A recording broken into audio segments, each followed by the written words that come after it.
Good evening, everyone, and welcome to Let's Talk Real Estate. And this is our monthly meetup where we get together and talk about, answer the question of how do we use real estate as a wealth building tool? I am your host, Dexter B. Jenkins. New lips tonight. And so before we get started, I want to do a couple things, run a couple commercials. Number one, we want to thank New England Christian Television Network for allowing us to freely use their studio. Give it up for the New England Christian Television Network. So we thank God for them and what they're doing. And what we ask is if this network has been a blessing to you, whether you're watching this show or whether you watch their other shows, we ask that you sow a seed into it. And so I think Brother Eddie will put up a QR code at some point during this to allow you to be able to sow a seed into this ministry, because if you know anything about business, it takes money to make it run. And so we want to be a blessing to New England Christian Television Network. And so avail yourself of that at either sometime today or during this broadcast or later on. So that's the first commercial. The second thing is I mentioned some time ago that we were doing a real estate summit. So that is set for June 10th. That is all set for June 10th. You guys are the first to, actually you guys are pretty much my first inner circle who knows about it. So that's actually something now. It actually went live, I think, yesterday. So we have 150 seats available to that, and don't drag your feet inside, because we only got 150 seats. So what I would do if I were you, I would sign up this week, because I haven't put it on social media, haven't done anything else as of yet, but I'm about to start doing that because we want to make sure that we fill that event. And then the other thing is as I drop my piece of paper here, I love live TV. We talked about my course, or our course that we came out with. Some people have questions as to how do you get that course. There is a QR code on this card. If you have it, just put your phone over that, and that will take you exactly to where you would need to be in order to be able to order. It's a 3-ebook download, and then there is actually 3 ebooks, and then there's a 1 video. And actually that video I love because it talks about exactly what we use to run our business. So it is a valuable course for you to partake of. All right, so that's all my commercials. So talked about New England Christian Television Network. Talked about the conference coming up June 10th. I'm really excited about that. And then we always talk about our course, because we want to give you guys resources in order to help you to build your business. Now, without further ado, as you guys know, every month we bring a trusted, valuable real estate professional to the table. And so tonight is no different. Now, I know this woman a little bit different than I know the other the other professionals. As you guys know, this is my wife, Kendra. And so everybody here know, but I'm talking to you guys out there. Kendra Jenkins is my partner in business, my partner in life. We've been married 26 years in a couple of months, June 7th. We've been together 30 plus years, have 3 children, 1 grandson and all that. So basically we're doing life together. But besides that, Kendra is very talented in the area of design. And so what I want to do tonight was have a discussion around how do you design for your business, because designing for your business is very different than you designing for your own personal home. And so, and learning how to do that is a skill. And so we've done a number of houses, and Kendra has been the brain trust behind that. So I've been following her around Floor and Decor and Home Depot and all those stores. And so I picked up a few things, but everything I picked up has been because of my lovely wife. So without further ado, welcome to the Let's Talk Real Estate stage, Kendra Louise Worthen Jenkins. You saw my names. That's right. Gave them all of them. All right. So this is your stage tonight, and so what? Like we said in advertising this, what we really want to do tonight is talk about what's the difference between designing for your own personal home versus designing for your business, and so on and so forth. So let's start there. In your opinion, what is the number one or one of the things that people need to keep in mind when they're doing that? So in a case where it's a flip, it's not your house. That is like the biggest thing I think that people are challenged with, because clearly it's your money that has been used to purchase that house. but it's not your house. It's not your taste. What you're trying to do when you are designing a house for a flip is you want to speak to the masses, right? You don't want to make it too specific. You don't want to make it too where someone could walk in and you've spent thousands of dollars on some tile and they walk in, they're like, no bueno, like it's a non-starter for them, right? So a lot of you watch HGTV and it's always this high design, right? And that's TV. You know what I mean? If you're designing a house for someone or for yourself, you can put all of those touches and those very specific design things in. But when you're designing for a flip, you want to speak to so that most people that walk into that home are going to really appreciate the design, really appreciate and be able to see themselves in it and see their stuff in it, which means you work in a very neutral palette, to be perfectly honest with you. But there's a way to do a neutral palette without making it boring or flat or sterile. Excuse me, I'm talking all day.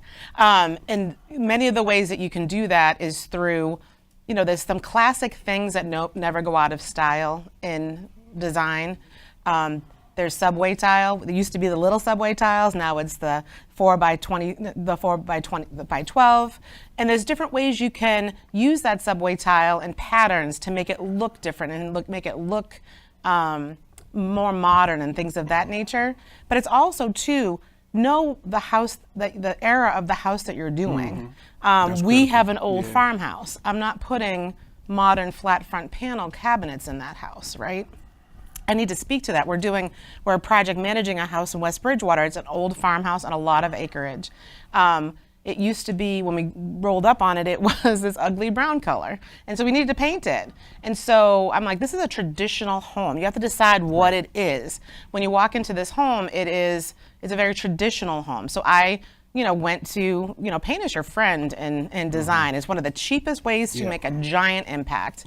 And so I tend to like to do saturated palettes on the outside of a house. If you have been to my house, it's a giant red house. It's not a little red, it's red. Another house that we did was a very charcoal house. This is a blue house. And because it had traditional lines to it when you walk in, this beautiful molding that they left in the house, thank goodness. But it's a traditional home. So when you're doing that, it sort of answers a lot of questions for you. Because if you know that you're doing traditional, or if you're doing modern, or if you're doing contemporary, or Scandinavian design, it sort of drives you to certain things, right? Because we were at Floor and Decor the other day, and we'll do it on another session, but I legitimately picked up, I think it was 20 different subway tiles, white subway tiles, 20 of them. So it can be overwhelming when you go into these big warehousey type stores, like, what do I choose? But if you know, and in this case, we'll use the house that we're doing right now as a composite, but if you know you're doing traditional, it weeds out a whole bunch of things. It's like, well, that's not the style I'm going for. So I can just focus in on what the styling is that you want to do. But the biggest, going back to, it's not your house, you can't get emotionally attached. We want to produce a great product, and you will do that, but you can't say, oh, well, I would like this in my house. Because your style is your style, and that's great. And I see people sort of smiling at each other in the audience. Because but it's hard. It's a struggle. It's a hard thing to detach yourself from, because again, it's your huge money that you're spending, but it's not for your own personal use. Yeah, exactly. So you have to know basically what most people like. And how do you find that out? It is through HGTV. It is through magazines. It is through sort of open houses and things of that nature. And again, there's a way to do it in a very neutral palette without it being boring. There's plenty of ways to do that. Well, because you said a lot, so and people taking notes and all that. So there are two things that you said that I think are key. Number one, bringing the house back to what it was before. Yes. What did I say, y'all? Bringing the house back to what it was That before. will tell you a lot about what you should do with the house. It's almost like you become a house whisperer. You begin to talk to her and be like, what were you initially? Now, and sometimes what you can do is you can go, and sometimes what we found that there's always like pictures of what the house used to be. on record, or somebody would give you a picture, or somehow we always come up against pictures. you can look it up on. If you Google it, there's usually old MLS. So that's a major tip. If you can find out what the house was when it was originally built, that helps you. But then number two, the biggest thing you said was personally divorcing yourself from the fact that this is not your house and you will not be living there. And I think that takes some time to get that. And then the third thing I would add is, in particular with Rob is the only man and Jonathan's in here today too, but sometimes if it's just men doing it, it's a very masculine energy in the house. You know what I mean? Like, I like that. Well, like, yeah, but you know, your wife will come and put some purples and some teals and some other things in there. Just some finesse, yes. Or some finesse. And so I think those are some things that as you are talking design, and as we walk through houses and see things on HGTV and things like that, those 2 points are critical that you mentioned up front. Bringing a house back to what it was. And then also, listen, you have to almost continue to tell, I'm actually writing a piece on that, continue to tell yourself this line, this mantra right here: I will not be living here. And I want this to sell fast. And yeah, the other half of that, and I want it to sell fast. But continue to tell yourself that as you're making, because whether it's a fix and flip or whatever else, you're making a million decisions on design. Anybody explain it's like, yeah, this color, that color, this fixture, that fixture. And so the decisions become easier as you go back to what we've talked about thus far, knowing exactly what it was, and continue to tell yourself and having your end buyer in mind. Exactly. And I think it's too, from a standpoint of, you have to have vision when you walk into some of these houses. You know, most of the houses that you go to that you're going to flip they're probably going to be sort of ugly, because that's why you're getting a good price. That's why you're getting a good price, right? Exactly. That's the business that we're in. And so being able to look past some of the crazy things that people do in homes. We've all been in houses. You walked in, you're like, why did they do this? Or why did they do that? And everybody, it's their house. They get to do what they want with it. But as a flipper, you're trying to bring it back to how most people live. And I think the other thing too that you mentioned well, you can tell when a male flipper has done a house, because things are sort of stark, and they're, what I try to do is say, how would I live in this home? Well, how would most people live in this home? Functionally, what makes sense? And to be able to look past some of the things that have been done to the house. We did a house in New Bedford. We flipped it last year, and it was the Howard Johnson house. It was peach and green on the outside, and it was navy blue and white checkerboard tile in the kitchen, and very specific. And geometric, everything had a geometric shape to it. They had cutouts in the walls and cut in archways, and it was a lot when you walked in. And you have to look back past that to say, what would I do with that? Like, this functionally doesn't make sense. I'm walking through two little doorways between the kitchen and the dining room. Well, that doesn't make sense from the way people live, right? So we just squared that off and made a cased opening, and cased opened the entry into the kitchen from the kitchen into the dining room, and just like opened it up, and it made it feel like a very different house. And it's just one of those things where that was also a very traditional house, but someone had put some really funky things in there. But tell them why he did that.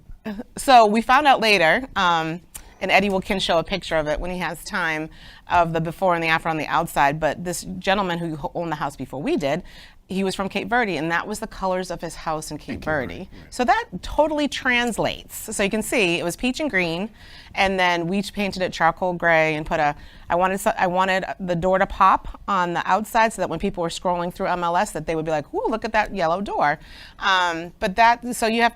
So people actually, when we painted the house, we went for a visit, and they were like thanking us for painting the house. Actually, one gentleman came up. He's like, "Did you know what this looked like before?" And we're like, "Yes, we did. Like we own this house." And they're like, "Oh, thank you so much for painting it."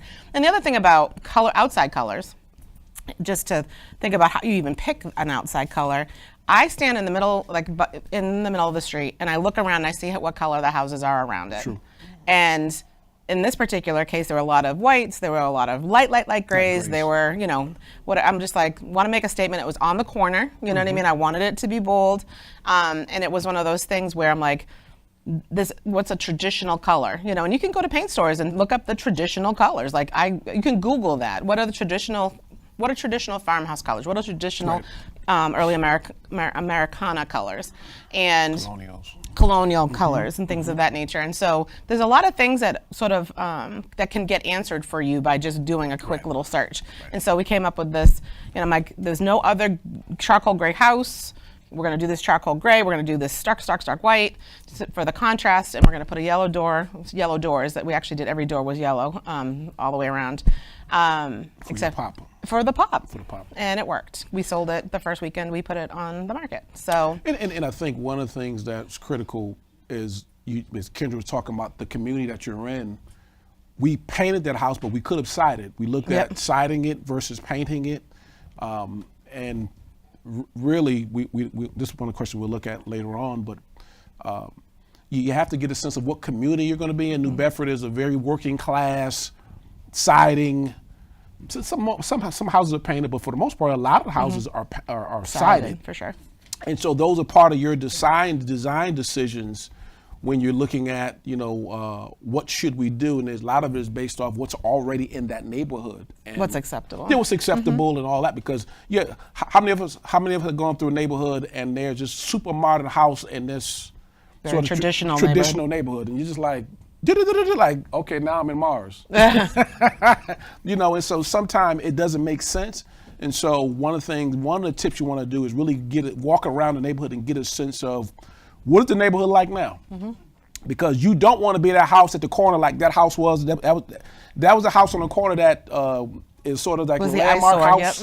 Where it's okay, you'll see a peach house, take a right there. You don't want to design that now. If you live there, that's something else, but you don't want to design that type of house because you want to get to as many people as possible. So. Yep. And I think too, the decisions that you make are very much monetary, right? So I wanted to paint the house because there was a lot of character to it that I didn't want to lose, because when you side a house, you tend to lose a lot of the character. And basically we costed it out. Painting, siding. They were about the same. I won. I got what I wanted. Well, painting, siding, and then we did the other one too. Oh, we did the cement board. The cement board, which was astronomical. Way a lot more than to side it versus paint. Yeah. So it's obviously like, what do I want, right? What I feel like I want for this house? But then you cost it out, right? Because we were definitely going the siding route for a really long time, and then siding prices went up, and so it was a nominal difference. And so we went ahead and painted it. Right. And most of the wood was great. If most of the wood wasn't great, obviously we would have sided it, right? So there's those decisions of what do you want, like what's your vision for the house? What makes financial sense? Correct. And what is the condition of the house? Like what is the true material condition of this house? And most of the wood was great. We had one section that was rotted, but for the most part it was solid. Right. And that's what you work with your contractor on. Like, this is what I'd like to do. What would you think? What should you do? But it's ultimately he's giving advice. He or she is giving advice, and it's up to you to do the work of tell me what the pricing is, this to that. This is what, it's really comes down to your budget. True. And what you want to have done in the house. Now talk about some other things that are what I call very functional, but also they look nice. What other things? So you mentioned subway tile. What other things that people can do? Yep. As they're looking at that? Because one of the things that I'm better at it now, but if you've never done this and you go through like a floor and decor, you're just like, where do I start? And so I think what you'll do as you get better at this, you'll have sort of like templates. Like we have sort of templates that you have a template. I just can't follow you, but she's my template. But for the most part, because we've done a few of them, you'll get a sense of what your style is. Yep. So what are some other things that people should look for now? And there are a couple of things that I'm gonna say. So actually, if you miss it, I'll catch it. Okay. Go ahead. But if you think about some of the biggest expenses, right? There's obviously the outside of the house. There's the roof if it needs to be done. It's also, but things that will cost quite a bit of money is flooring. So you walk into a house and you're just like, well, you're always around here really hoping for, if there's carpet on the floor, you hope when you rip it up there's some nice hardwood floor that you can redo. Right. So you're always looking and sort of taking inventory of what are the assets this house already has. Yeah. But back up. No, that's good right there. I just wrote that on my notes, but go ahead. What did she say? What does the house already have as an asset? And what you have to do as a business owner, you got to watch your people. Because they'll go through and they'll just be throwing everything out. Matter of fact, we dug 2 doors out the other day out of a trash pile. Out of a trash pile last Friday, I think it was. And we were like, hold up, don't throw these out. We can use those. We can use those. And so refurbishing is your friend. What did I say? Refurbishing is your friend. So you want to look at, some things like old doors, like those 4-pane doors and things Hardwood of that nature, doors, hardwood floors. They can't even find them anymore. Yep. Or it's very cost prohibitive. Yeah, or they're very cost prohibitive. And so you want to make sure that as much as you can, because your people, they're not thinking like you. They're not thinking business. You're thinking business. And what I want to do is I want to save as much as I can. I want to refurbish what I can, because I can, or maybe a door that was in the basement, we can pull up and use it in the bedroom, which we've done in times past. And so be thinking like that. So go ahead. Yeah, so when you walk in, if there's carpet, and honestly, when we do go to open houses, you'll see other people have done it. They go to a corner and they pull it back just a little bit and say, "Is there hardwood floor under there?" Because yes, because if there is, you're like, "That's great." And then if there's not, you know that you're going to have to either recarpet or do something there, depending on your budget. In the house that we're doing right now, there's beautiful molding, which they saved, which is awesome. They have pocket doors, it's really great.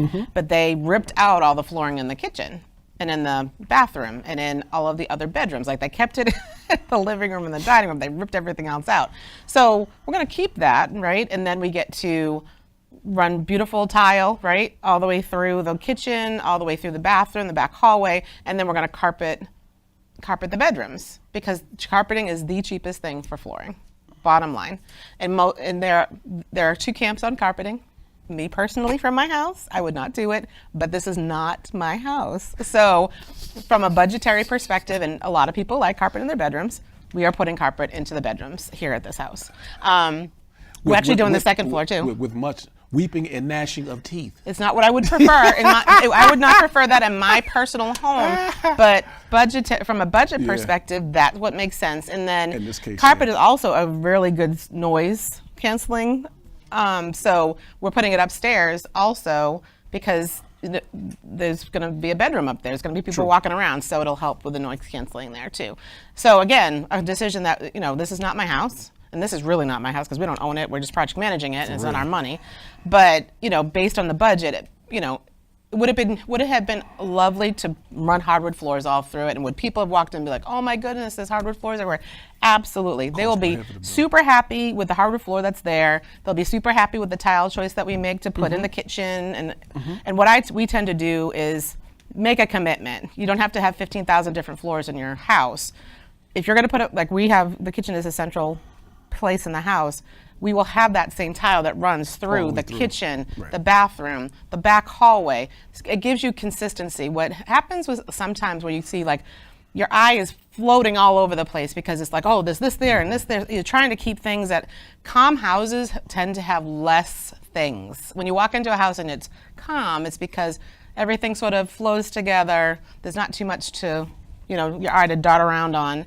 And it actually is less money to do that also, because the more tile choices or flooring choices or whatever any choices, because the tilers have to cut things, and if you are doing this tile here and this tile there and this, you actually spend more money because they have to cut things up. This way they can use that same offcut in another spot that they're doing in the bathroom.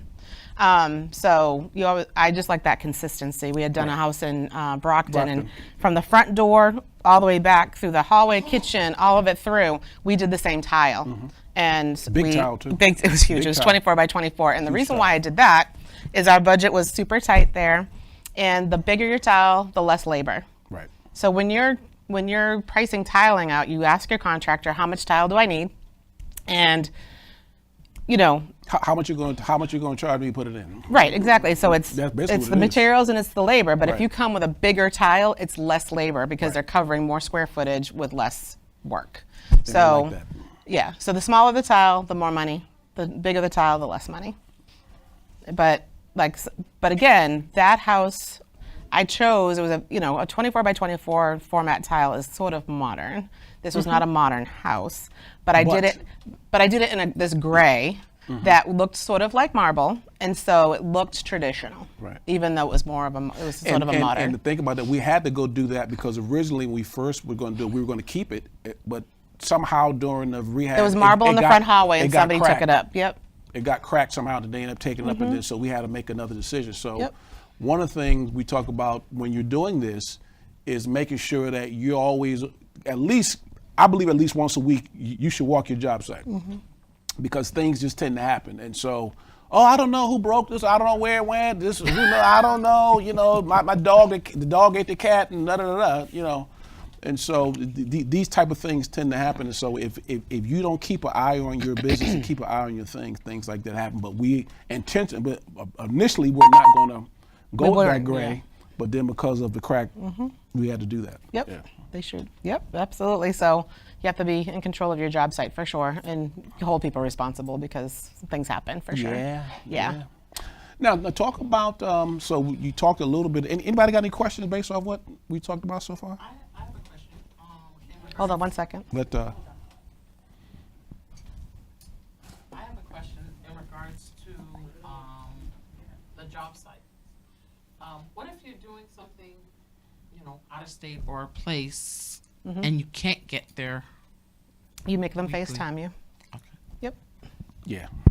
And you say, like, we're going to have a standing meeting walk me at through, Friday and at walk 3 me o'clock, through. and you're going to walk me through Walk me everything through the property. and have them go slow. Yep. That's what you do. Because they'll be like, if they're zipping around, they're trying not to so much show you what's going on. Nope. And also, too, if you are have a partner in real estate there, right? Boots on ground. Ask them if they can go by and check it out for you. Getting, one of the things you're further away in Atlanta, obviously, but for us in New Bedford, it's not down the street. So we have been blessed that we've had people boots on the grounds where we could have someone walk by, or even our friend Scott, he would go by unannounced and take pictures and say, hey, this is what's going on at the house today. You know what I mean? Did you know this was going on? Exactly. Yeah.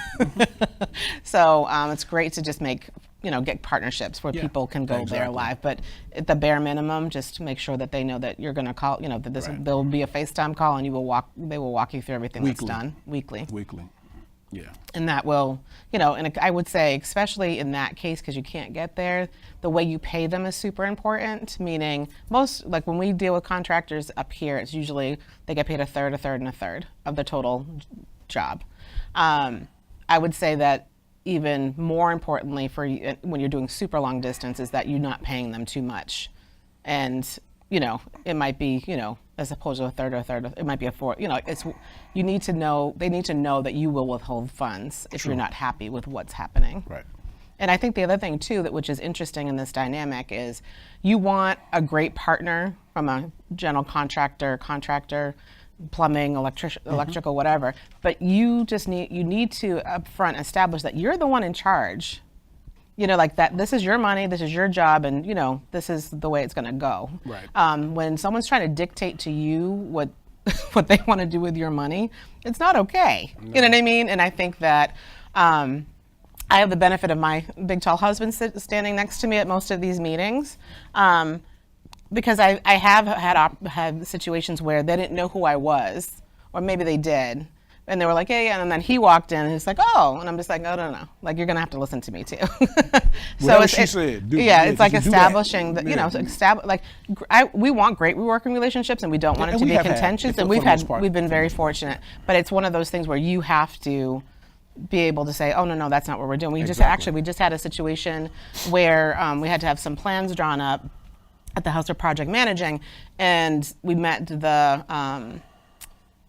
architect out there, and he was like, oh, we could do this, and I'm like, oh no, we're way far down on this. This is what we're doing, just please draw that out, right? And where if maybe I was, further. If you were willy-nilly, he would have changed the whole floor. And we would have spent way more money. That would have been a whole nother, more money and more time. Yeah, because time is everything in this business, correct? Yep. And so you want to get things done, obviously, as fast as possible, so whether you flipping it or renting it out. And so, part of what Kendra's talking about is making sure that recognize you're the boss. Say that. I'm the boss. So you're telling them what to do. Now, it's good to have a contractor who sort of works with you and can give you suggestions. Right. And say this is what would look good and things. So that's good. Yep. But the final decision really boils down to you. And so a lot of times what I find, and particularly when you're new starting out, people let the contractor dictate what they do. And it's like, no, we're not doing that. This is because sometimes if they're lazy, and I'm not saying all of them, but some of them, if they don't want to do the work, they'll come up with some half behind solution. And just like, well, that's not the best way to do this. And based off what I'm trying to do, you may have to push them. Yeah. You know what I mean? Or they like to do something a certain way. True. So do your own research. So for instance, we were not going to put hardwood floors in one of our projects because someone's like, oh, there's so much money. There's no way you can afford that. Yeah. And then we went and researched it. We went to not Florida Co. We went to LL Flooring and found the price that we liked. Yep. And we were able to put hardwood floors in. So do your own, like, they talk like it's true, obviously, but like do your own homework. Trust and verify. Yes. Is what I believe. So that's what you want to do. And then also, if you have a question, because we know a lot of people call us about, hey, they're saying there's $200 a window. What are you finding?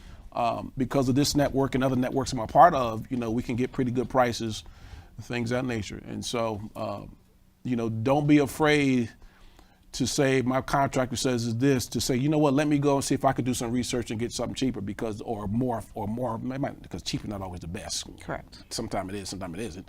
But bottom line, what you're saying is don't take their word as a gospel. Do your own research. Do your own research, yeah. Because we definitely want to put hardwood floors in based off what he was saying. And then when we went and looked at it on our own, it was much cheaper than we thought it was going to be. Yep. And that was actually one of the things that sold the house. It was. Because we put hardwood floors in. Yep.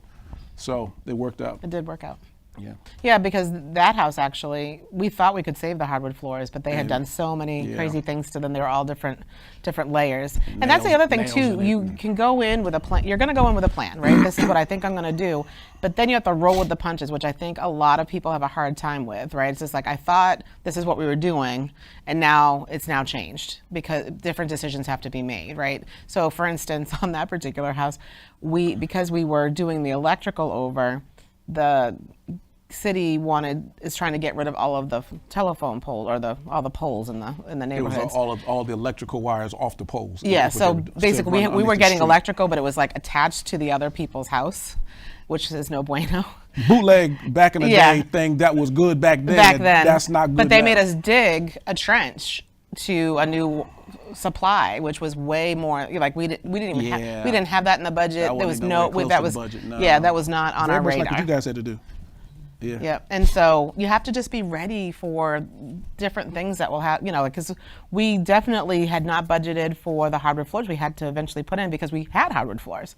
But because they were so damaged, they had put so many nails on them, they had put plywood over them, and it was just, we could not salvage them. Yeah. So we had to make a different decision, right? That's when you look at your budget again. It's just like, all right, you research what the best option for you is, and then you figure out what to do from there. But it's one of those things where you just have to continue to roll with the punches. And I think that is one of the, I think a lot of people struggle with that or get disappointed, right? And sort of squirrel around the fact that what was supposed to happen is no longer happening, but you have to make a quick decision because the contractor's looking at you like, I've got guys coming tomorrow, what do you want to do? Yeah, you got to pivot quickly. Or you might have picked out a tile and you go buy it and they don't have enough square footage. Well, you better go pick out another one. You know what I mean? It's like, this is how much I need. Let's go, pick out the next best option. Right. That's sort of in the same, same family. The same family of look and feel. Right. But you have to make those decisions. Now let's switch hats. Talk about designing for a rental, because that's a very different hat. So you'll have a rental that you may buy, and then there's a fix and flip. So fix and flip is when you have a retail buyer in mind, think HGTV type stuff. But then there's something that you may buy that you may say it could be a one family, but most of the time it's multifamily that you want to rent out. Talk about that. I can walk you through our two-family in New Bedford. So the two-family in New Bedford had been vacant for at least 10 years, I believe, they told us. And it looked... It's a better story 10 years, but go ahead. It was a while. Nobody had lived there for a long time. It was a foreclosed property. And it was just super sad. Another corner house. And we did decide to redo the porches on this house. Because legitimately they were weren't safe. falling Yeah, off. they weren't safe. But it was interesting because it was a debate, right? So the cheapest thing to do would have been take them down and just do walk-ups, right? No porch, no nothing. My husband was in that camp. Our friend Scott was in that camp. And I'm like, no, because part of what we try to do is we try to better the neighborhood, right? We're not just there to make a buck. We're there to enhance the neighborhood and do good business, right? So we decided to take those porches off and put new ones on, which was it was $20,000. It wasn't 2 cents. But what that did for, like, legitimately, even then we had neighbors coming by and like, oh my goodness, look at the porch, this house has been derelict. Nobody wants to live next to a derelict house. Nobody wants a derelict house in their neighborhood. And so they were super appreciative. And then there's no yard at this house, no yard. Which is great from our maintenance, but like I was just like, these folks that we rent to will have no way to be outside. So I'm just like, we can just give them these porches. They weren't mammoth, and we did those.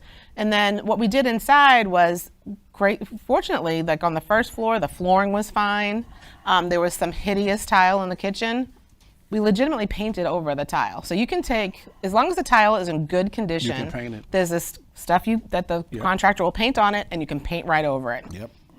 And like that was, And actually, when most houses I walk into with tile, my first question is, can we paint over it? Yep, because you can either paint them, or in the bathroom, or even in the kitchen, you can reglaze, right? So we have reglazed tubs and reglazed tile, right? If everything is in good condition, maybe needs some caulking put on it or whatever, you can reglaze it and it looks brand spanking new. It looks really nice. And the amount of work that saves instead of ripping it out is amazing, and it looks great. Things are perfectly fine. You would never know. So we reglazed the one in New Bedford in the Peach House, the tub in there, and it was beautiful.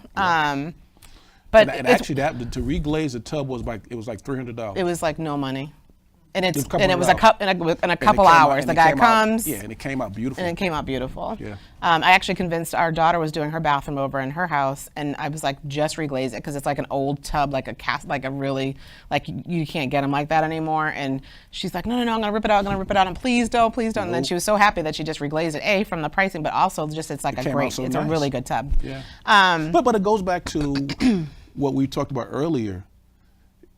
A lot of stuff, if it's good quality in your house, you can bring it back to what it used to be. So begin to think about the first question you should ask yourself: can I bring this back? As opposed to, oh, it's old, I'm throwing it out now. I thought like that too when we first went through, but then as I'm thinking particularly the floors, because I'm like, ain't no way we can save these floors. And then our floor guy came in, and I'm just like, oh my, that's the same floor. So just in your mind, begin to think about, as I'm going through these properties, are there things that I can keep? So whether I'm fixing or flipping or renting or whatever, and particularly if you're renting, because that's a whole nother mindset, because a rental gives you a little bit more leeway because you're going to hold it a little bit longer. And so you could do a little different thing. Now, if you're flicking and flipping, you're trying to get out of it fairly quickly and things of that nature. Yeah, because so we painted the tile in that kitchen, and we kept the cabinets that were there. Sure did. We did not even paint them. We just took fixtures. We just took the old countertop off, put new countertop on, and we put new fixtures in, like legitimately. So for me, from a rental perspective, you want to make it very comfortable, right? But you don't want to overdo it so that if someone trashes your apartment, that you are super sad about it. The way I think about it, or the way I try to make myself feel about it, is that, am I going to be okay if this gets destroyed? Because it'll happen. It might happen. I'm not, it's going to happen either through wear and tear, or someone's going to be diligent. But that's the bottom line. And that's why your leases are so important on your rentals. That yes, there's a security deposit, but in your lease it has to say if you do damage above and beyond, you are still liable for that, right? So it's one of those things where when you put those safety guards in, it's just like, most people are like, oh my goodness, I don't want to lose anything. But as long as your lease has the safety guards in it to make that okay, then you know that you're not going to be left short, right? Because you have legal documentation to help you out with that. Right. But back to design from that house, there was this really odd open space in that house, and obviously the more bedrooms you have, the more money you make. You can charge. And yeah. we actually created another bedroom on that floor. So we turned it from a 2-1 into a 3-1. Yeah, exactly. And and it was really good. Like, because it was the weirdest. It was like there was two dining rooms, and I'm like, why is there two dining rooms? Yeah, like the other thing in New Bedford, which is interesting, is every house you go, not every house, but a lot of the houses in a certain era have a chimney in the middle of the living room. And it's because they have and you'll go into some of the houses and they still have the heating unit that used to hook into it. So that's standard in New Bedford. Standard. And bidets. So and bidets also standard. Wasn't prepared for that. But so, in a perfect world, those chimneys wouldn't be there, but everybody in New Bedford's used to it, right? For me, I'm just like, oh, this is so weird. What is it doing? Do we take it down? But there's no need to take it down. That's like, it's knowing the area that you're in. That's Exactly. regular. And the same thing with, if we walk into a house that has one of those big giant heaters, if it's still working, you leave it, Work it. right? Yeah. When you're flipping or renting, you're trying to not spend too much money, right? So it's one of those things, like, what's acceptable there? Bidets are acceptable in New Bedford. Though we took 2 out. We did take 2 out. I'm not gonna lie. We took them out. Because we were redoing the bathrooms. But if we weren't redoing the bathrooms, We may have left them. we might have left them there. In our rental, we painted, we cleaned up the tiles in the bathrooms, but we didn't. That's all we did. We did take a bidet out, but it made room for a closet too, so that made more sense. But it's But I do think when you're looking at a rental, your mindset is totally different. 100%. 100% different, and you're thinking, and now I find most people struggle at when they're trying to do it for a rental. They're thinking, oh, am I going to be a slumlord and da-da-da? And it's like, no, I'm thinking clean, safe, and durable. Yeah. And those are my 3 words. So is this place clean, meaning would I live here? Yep. Is it clean enough for me to live here? Yes. Is it safe? Yes, because we put in fire alarms and we did all that type of stuff to make sure the house is safe. And is the stuff that we are putting in it, is it going to be durable? Meaning, is it going to last? Is it going to last? If Ray come in here and tear something up, is it going to stand the test of time?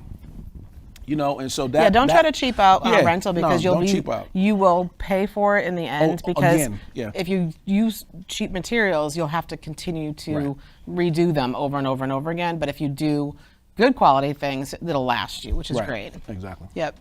And I think too, in that the upstairs gave us a gift. There was all this ugly, gross carpet. We lifted it up. There was hardwood floor under there. Goodness. Yeah, those are nice. But there was tar paper all over it, and they scraped that for days. But they came out beautiful. So that was great. And initially we were going to leave the carpet. We were going to try to clean it. We were going to clean the carpet, and then the guy said, "Oh, you got nice hardwoods underneath here." So we ripped them up. And so, when I go into a house and I see carpet, I'm thinking, to your point earlier, you're thinking what's underneath. Yep. And if you got nice stuff underneath. Yeah, and if it's a rental, I don't recommend carpet. It gets really gross really quick. Yeah. So it's tile and it's hardwood floors and it's laminate, because it's easy to clean. Talk laminate. Sure. So good news is, from a hardwood floor is obviously the most pricey, and honestly it runs from like $3 a square foot, we were in Floor & Decor the other day, to like $8 a square foot, $9. It just depends on what it's made out of, right? True. What kind of wood it is. So you have hardwood, and then you have laminate, which has like a layer of hardwood, but then there's usually cork underneath it or some kind of something. That's middle range, and then there's luxury. LVP. I always say it wrong. Luxury plank vinyl, which also looks good these days. Also, say again. So there's lots of options to make things look like hardwood when they're not being hardwood. And the thing about LVP is that it's actually really super durable and very water resistant, which is great too. Because obviously, you just want to spill stuff. You just want to make your stuff a little bit non-destructible. So that's totally doable. We did put in that house, though, we put carpet in the 3rd floor because there was nothing there. It was the cheapest option. And it's being used as a playroom right now. It was more of an industrial carpet. It was we did an industrial carpet up there, but it's not like harsh industrial carpet. So yeah, it's more like, what is the use of it? What do I want to, what do we feel like? Who are we renting to? How do I make it good? Use good materials so that I'm not having to replace. Like, well, what you want to make sure is that I want to feel good about who I'm renting to and what product I've given them, right? Someone's giving, it's a trade-off. They're paying us to live somewhere. And I want it to be that they're happy where they're living. Because happy tenants Stay.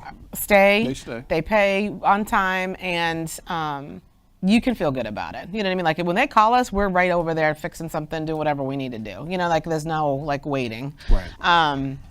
Even if it's something, that they did, it's just like, we're going to go fix that, right? It's just like, or get it fixed or call a friend or whatever. But we want it to be that the materials that we're using are, good, they'll last. And when those people leave, we'll get a cleaning crew in there and see what's going on and repaint and keep it moving. So. And I think paint, you mentioned it earlier, but paint is your friend. You'll be surprised at what a fresh coat of paint will do for any room. Fixtures, what it will do for any bathroom, cabinets, because I think I was on a call, I think last Thursday, and this guy had not done any properties as of yet. And so the call was being led by a guy, Chris Coy, who's very experienced. And the guy would say, oh yeah, the rehab is going to be this, and I'm going to rip everything out. And as we looked, we were like, you don't need to rip that out. You don't need to rip that out. And so one of my big things I want you guys to leave here with is always see what you can keep. Yep. Trim is, everything adds cabinets, up. Yep. If they're not flimsy, paint. You can paint cabinets fairly easy and change them out and be good to go. So that saves you money, because the more money that you save, there's more profit that you get to keep. Or if you don't spend it there, you can put it in another area of your house. You know what I mean? And so always look to see what you can keep. Yep. And one thing that we do a lot is we choose a fixture finish, brushed nickel. Right, that's good. Brushed, Talk about that. Brushed brass, whatever it is. You choose one, whatever one you like, that makes sense. And I do it everywhere. Lighting fixtures, the plates on the electrical plates, the door handles, the doorknob, everything. I do a massive order from Lowe's. It gets delivered to the house, and the contractors put it up, whatever. But it looks good. Doing the paint and doing consistent fixturing, doesn't matter where it is, kitchen, living room, doesn't matter. Just brings a cohesiveness to the house, and it actually just helps you not have to make so many decisions. It's like, I've chosen brushed nickel.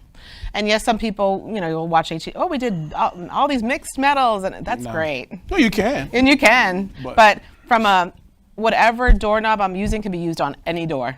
So that way, if I forgot to buy one, or if I haven't, it can just go somewhere else. It's just less, there's so many decisions to make. To your point, it can get overwhelming. So my whole thing from a formula perspective is what wall, we're painting all the walls a color, we're painting all the trim a color, we're doing all the same fixtures, the same satin finish. On the New Bedford house, it's a very nautical area. I did sort of nautically lights, but it's all in my in the price point that I was willing to spend. But that was a flip. So but that gives it a beautiful look. All that the same the nickel that you use. It really brings a cohesiveness to it. to the property. So that's a design tip.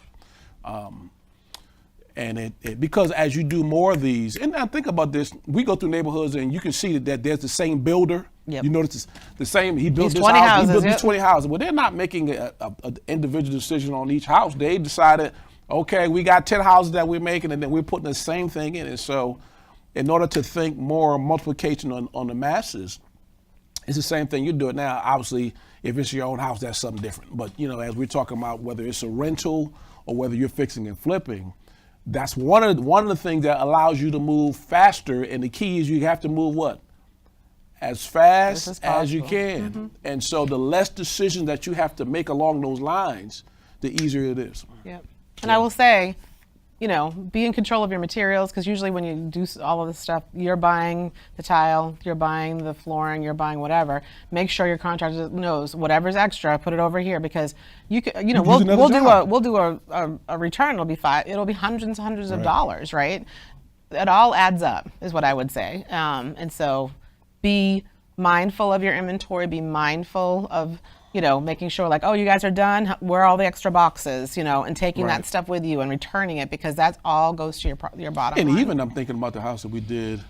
They had the hanging light, and they were going to throw it out. I'm like, don't throw that out. So we took it. I think we took it home, and then we actually put it someplace else in that house. We did. Yeah. Again, so it's like when you walk in, when you've made that purchase, go through and be like, this is all the stuff I'm keeping keeping. this, yep. And you walk through with your contract. Yep. This is all the stuff we're keeping. Like, take note. Yep. And some contractors just start leaving stickies. Keep, don't touch, that type put it in of the thing. garage. Put it in the if you have garage. to Yep. take it home. Do whatever you need to do. But there's some things that you can, like we said earlier, that you can repurpose in your house. Because it saves you money. It saves you money. Yep. It saves you money. So We only have 7 minutes left. we got 7 minutes left. So anything that you want to say to the people around design that we may have missed? I think the biggest thing is like, don't get yourself overwhelmed. Oh, And get a partner to go through it, because honestly, walking into Floor and Decor, you can get real my goodness. real turned around, and all the decisions you have to make. But I think if you hold true to what the house was intended, is it a traditional house? Is it a contemporary house? Is it a farmhouse? And if you stick with that, it makes the decisions really a lot easier. Yeah, a lot easier. A lot easier. And I think that, as we've talked, I think that's the biggest thing, bringing a house back to what it was. Yep. Is Remembering you're not living there. Yeah, and remember you're not living there. If you guys walk away with those 2 tips, you will nail it. And then also, if you buy enough stuff from some of these stores, they have free design services Yep. and things that nature, who will sit down with. Like we had a lady in Florida Decor the other day. She wanted to sit down with us, but we were already set. So maybe you make an appointment and say, hey, look, I'm just doing this for the first time or the second time, or maybe you want to expand your borders a little bit, and so have somebody else sort of pick your brain. You can pick their brain a little bit around. And if that you use is them, also just helpful. make sure they know your budget. So, Yep. questions? Any more questions out there? Comments?